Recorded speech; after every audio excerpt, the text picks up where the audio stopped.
বলিউডে আতঙ্কের ছায়া, এবার খুনের হুমকির শিকার জনপ্রিয় কৌতুক অভিনেতা কপিল শর্মা। সম্প্রতি পাকিস্তান থেকে পাঠানো এক ইমেইলের মাধ্যমে কপিলকে সরাসরি খুনের হুমকি দেওয়া হয়েছে বলে অভিযোগ। মুম্বাই পুলিশের কাছে দায়ের করা অভিযোগে কপিল জানান, ওই ইমেইলে বলা হয়েছে, আমরা আপনার প্রতিদিনের কার্যকলাপের উপর নজর রাখছি। আমরা মনে করি স্পর্শকাতর বিভিন্ন বিষয় নিয়ে আপনার আরো বেশি করে মুখ খোলা উচিত। এই বার্তাটিকে হালকাভাবে নেবেন না। নিজেদের প্রচারের জন্য এমন বার্তা পাঠানো হয়নি। কপিলের দাবি, মাত্র ৮ ঘন্টার মধ্যে তাকে ওই ইমেইলের জবাব দিতে বলা হয়, না হলে ফল ভুগতে হবে বলে হুমকিও দেওয়া হয়েছে। ওই বার্তাটির নিচে দুষ্কৃতী নিজেকে বিষ্ণু বলে পরিচয় দিয়েছে।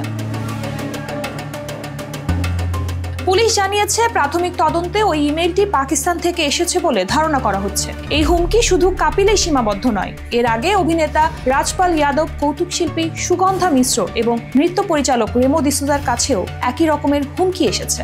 মুম্বাইয়ের আম্বলি থানায় ইতিমধ্যে অজ্ঞাত পরিচয় ব্যক্তির বিরুদ্ধে এফআইআর দায়ের করা হয়েছে। পুলিশ পুরো ঘটনাটি নিয়ে গভীর তদন্তে নেমেছে।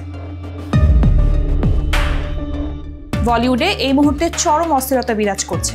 সাইফ আলী খানের বাড়িতে হামলা, সালমান খানকে লাগাতার হুমকি, বাবা সিদ্দিকীকে গুলি করে খুন, একের পর এক ঘটনায় গোটা ইন্ডাস্ট্রির নিরাপত্তা নিয়ে প্রশ্ন উঠেছে। গোটা বলিউড এখন আতঙ্কের ঘেরাটোপে। কপিল শর্মার মতো সেলিব্রিটিকে হুমকির পর শাহরুখ খান সহ অন্যান্য তারকাদের নিরাপত্তা আরো জোরদার করার দাবি উঠেছে। বলিউডের অন্তর্মহলে চলছে উদ্বেগ ও উৎকণ্ঠার ঢেউ।